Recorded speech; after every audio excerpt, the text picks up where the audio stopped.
To give you some context, Pracujpal is the biggest job board in Poland. We have 3 million users, active users, something about 62 millions page views per month, and 85 brilliant IT employees. So, yeah, that's all. And you are our sponsors, and we thank you for that. Thank you very much. Well, you're welcome. So, my name is Wojciech, and I'm here to tell you a story about migrating our frontend from .NET Monolith to Node.js Microfrontends. And this is a slide that I just told about. Before I started working on this presentation, I asked my colleagues what they would like to hear on that presentation. So the answers were various, starting from the pros and cons, how it works, what are the benefits of this technology, and what is the danger. I realized that no one asked me about how did we achieve this change. So I will start with it. We started with idea, and in Pracuj, we have tested many front architectures, starting from the single-page applications to the server-side rendered, and even with .NET Hybrid one with React. But none of them meet our expectations for our new project. So we decided to try with microfrontends. I have a question for you. Have you ever had an idea that would change the world? I don't know, for example, you wanted to have not only Fruit Mondays, but also Chocolate Fridays, or implement new tech. Yeah, exactly, chocolate. So we wanted to implement microfrontends. So it was quite a revolution. And if you want to carry your own revolution, how do you start?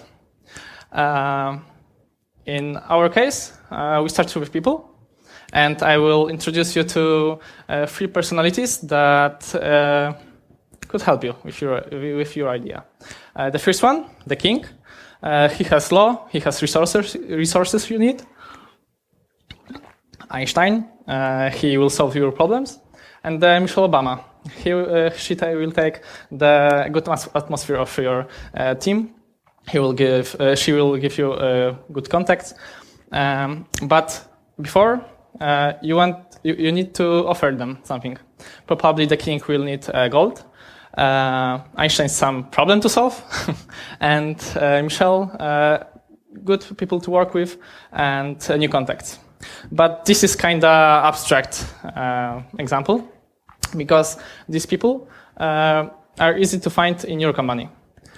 So the first type, the king, it will be probably your product manager, maybe product owner. He will or she will give you time. She or he will give you resources to do your idea, but you have to promise something. Improvement of KPIs, for example, maybe fast loader page or something like that. The Einstein type will be your tech leader, and at the same with Einstein, just give him or she her a problem and the new technology. They will help. And the second and the third type, the Michelle type people, they will help you even more than you think.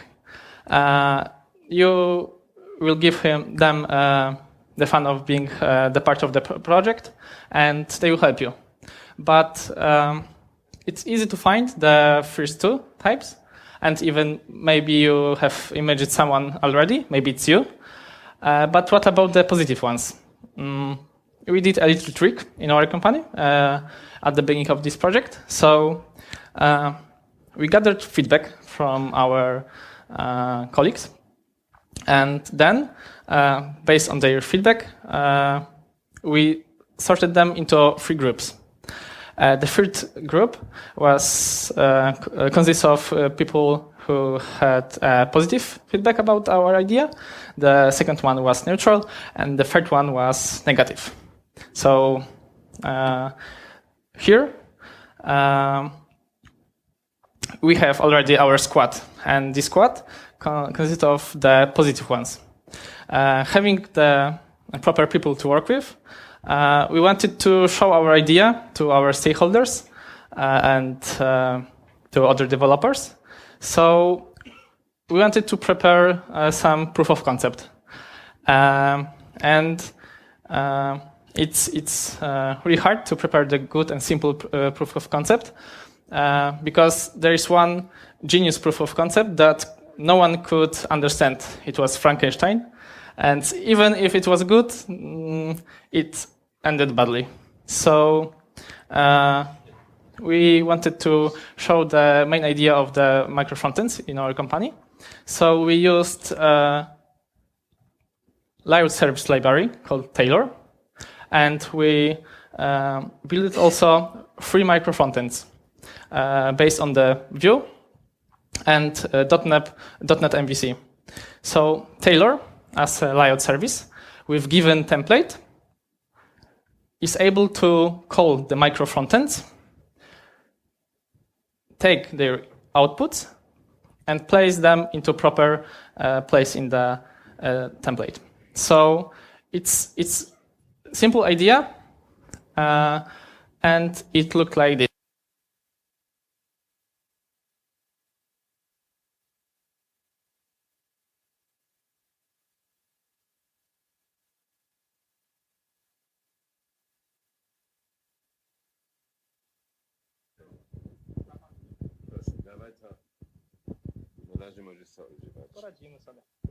Okay. So our proof of concept was quite simple, and it looked like this. The 2 Vue microfrontends on the top, and the third one, auto-generated MVC.NET project at the bottom. So when we showed the proof of concept to our stakeholders and other developers, we convinced them. So some of them just came to our site, but still there was not enough of our squad.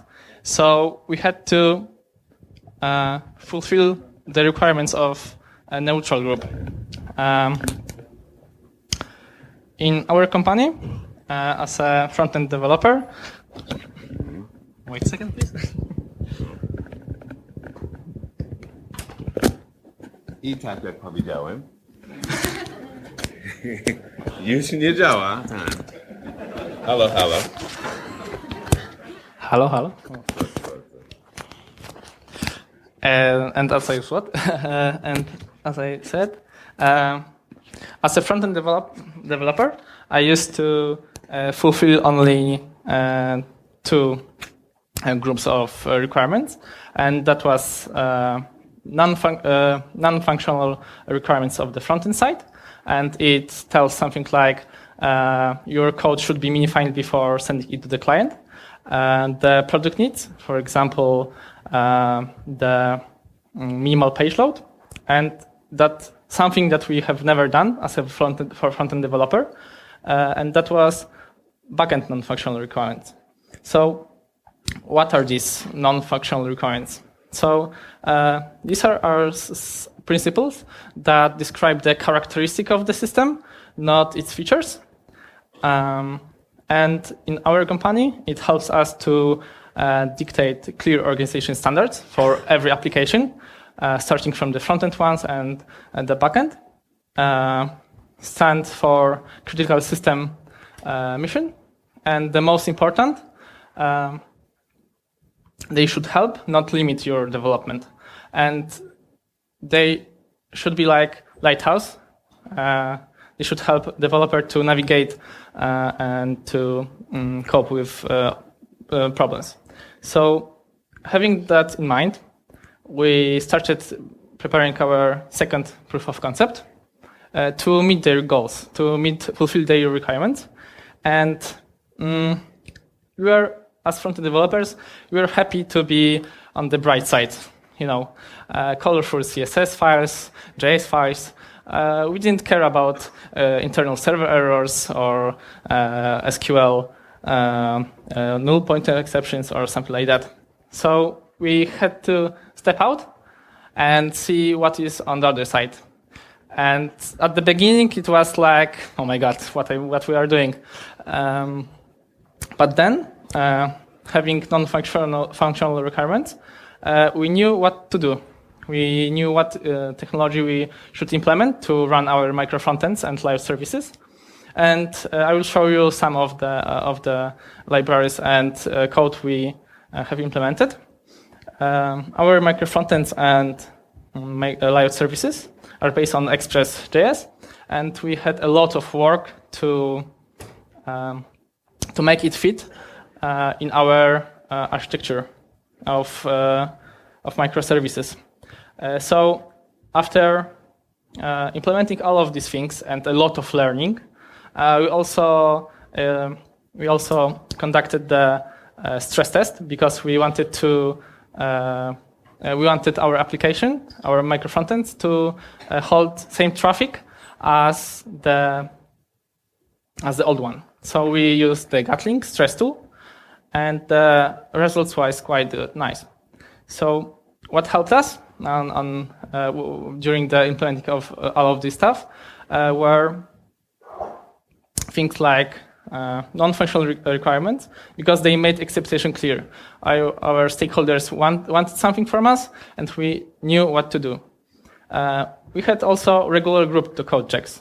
That was the meeting where me and my other colleagues read the code, and when someone did not understand what is going on, we throw it away and rewrite it. And the last one, the most important, were all kinds of developers, from sysops, DevOps, backend developers to frontend developers. They all helped us to meet our goals. And after doing that, you remember these guys? Almost all of our stakeholders were with us. We could go on production. So we conducted the A/B test. And firstly, we deployed our application to 5% of the traffic, only to increment it with time. So after this deploy, our product looked like this. And on this screen, you'll see 4 of our microfrontends. The first one, the header. The second one, the search. The third one, recommendations. And the fourth, your activity. So our main page of Pracuj.pl consists of 13 microfrontends and one layout service. So when it comes to the A/B test results, they were quite good, and not only we improved overall performance of our application, we also saw the improvement in our number of applications. We had 6 more applications on desktop side and 18 more applications on mobile and web. Also, during this A/B test, we tested something else. On this side, as you saw, we're working 15 developers working simultaneously, and no one disturbed other. So it's quite challenging to do that. And after that, we had some time to improve our web developer experience, and we wanted to make our application, our microfrontends, faster. So firstly, we saw that we had a lot of copy-paste code, and we had to do something with it. So firstly, we created our Azure Artifacts repository. It's like NPM repository, and we built our packages with Rollup. and it has also the front-end, React components, and Express middlewares, and something like that. And also, in the meantime, my colleague created a microservice Webpack plugin, which helps to load common dependencies from Microfrontends to the live service. Therefore, you don't load the 5 or 13 React libraries, just one. So the next improvement was a little bit developer connected, because as you can imagine, having 13 microfrontends and 13 micro repositories for it, it was kind of hard to pull everything from the repositories to run this application by one command. So we decided to move our microfrontends and live services to monorepo, powered with Lerna library. And now we have one repository for all of them, and we pull changes one and run our application with one command. Therefore, we had no experience with monorepo. We had problem with continuous delivery. To deploy one application, our build queue was stacked to 120 builds, and our colleagues were not in good relationship with us. They are constantly calling the TeamCity police, and the solution for that was Azure pipelines, where we moved our build steps, and the time shorted because the build queue of 120 builds lasts for 3 hours or 4 hours, so it was long.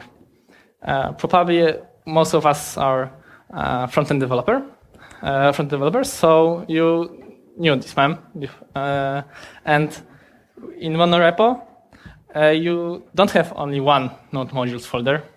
You have a plenty of them. So we were thinking how to fix it, because our application had taken more space than the old monolith one. And after installing dependencies, it was something about 4 gigabytes. So for the solution came Yarn Workspaces. Yarn Workspaces is a tool that gather common dependencies from the packages and put it in the root folder. After that, our application had only 500 megabytes. So as the .NET-based company, we had some spare Windows servers. So we decided to test it on the Windows servers, even if whole internet said not to do that. But it was free, so why not? And after 1 month, after first deploy and production, we had a lot of problems, performance problems. We couldn't kill our applications. We couldn't restart them. So we had to migrate to Linux, CentOS distribution. And I want to say that we did the same job twice, and you have to be ready for that. Also, during this year, from last year, December, we have almost 2,000 merged pull requests. So changes are quite dynamic. And we introduced something called architecture decision record. It helps us to capture the most important changes in our application, along with its consequences and the whys. So today, we have not only our main page deployed with live services and microfrontends, but also our offer page. And we are already testing it. Maybe you're in the A/B test if you're looking for a job. And I would like to say something about the benefits we can see after using it for about 1 year. The most important for me, it's ease of collaboration with other team. All team different teams can have different microfrontends, and microfrontends are deployed. Microfrontends are deployed on their path, so every team can do that on their own in their own time. Also, A/B tests are much easier because you're changing code only in one piece of application, in one microfrontend, not the monolith one. So also it's one of the most important benefits that it's technology agnostic. You can use Vue, you can use React, you can use Angular, Python, everything that can render the string and put it in the microfrontend. And the live service will take the output and render the page. So it is also SEO-friendly. Our sales metrics didn't drop, so yay for the business. And reusable front-end microservices. We can put the same micro-frontends to both of our pages. For example, header is a good example. It's on the main page, and it's on the offer page, and it is the same micro-frontend. So maybe it will sound like American dream, but last week I asked my colleagues about their feedback, and all was positive, so it's kind of nice. And I have some takeaways for you. Firstly, remember that people are essential, and it's really hard to meet to cope with some problems without them. And revolution is possible and can be safe. In our case, non-functional requirements helped us. Remember to meet expectations of your stakeholders. Remember about the business. Remember about the technicians. Everyone has their own truth. So you will have more work than you think in every revolution. You will have to do your DevOps twice, maybe more times, as we did. And the last one, be open for solution and changes. It will fasten the process. I have for you also useful resources that were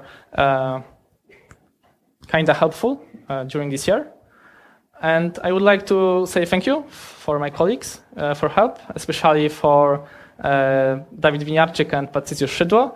That was from the beginning of the project with me. My name is Wojciech Jureczka, and that was my presentation. Thank you. Bravo, bravo, bravo, bravo. Wait, don't go anywhere. Stay put. Fantastic. What was I saying before? Co ja powiedziałem? Grupa praca czy pracuj? Czy powiedziałem to prawidłowo? Myślisz? Well, sorry, I thought after I came off the stage with you, I thought maybe I made a mistake about the name of the company sponsor. So yes, in fact, then I sat over here and I saw Grupa Pracuj. Czy ja powiedziałem Grupa Pracuj, czy Grupa Praca? Ojej. So teraz już wiem, o co chodzi. Any questions for Wojciech? Yes.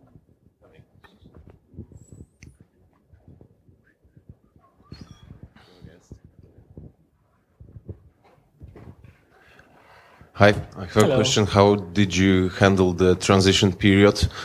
Because you had your old application, monolith.NET application, and new, freshly developed microservices, and how you tackled the transition. Have you deployed partially functionality with new tech stack? Meanwhile monolith application working? So, okay. For the first month, we were developing our microfrontends to create some features that was already on the old one page. And after creating the key ones, we started the A/B test. We deployed the half of our traffic to the old page and the half of our traffic to the new page. And after the month, we decided to kill the older one. So, yeah. Good answer. Obviously, efficient answer, person who knows what they're talking about. We have time for one more, another short question. Bravo.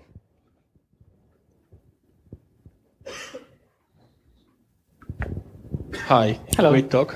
I have a question regarding the performance of the microfrontend implementation at Pracuj.pl website. Have you ever had performance issues? Because you were talking that you have like 13 microfrontends on your website, right? And how do you come with the contract or agreement between teams about the tools you are using? Because I can imagine that each team can choose, for instance, Angular, Vue, and React, and put it on the same page. How do you solve the performance issue in such situation? Do you have a contract between teams? Okay, you described some more than one issue. So the first one, when it comes to choosing the technology, we have, for example, main page is product of the live service of the main page is product of the team called SIP in our company. And if anyone want to add or change or do anything with that live service, for example, include the microfrontend, it should communicate that. So this is the how we communicate with each other.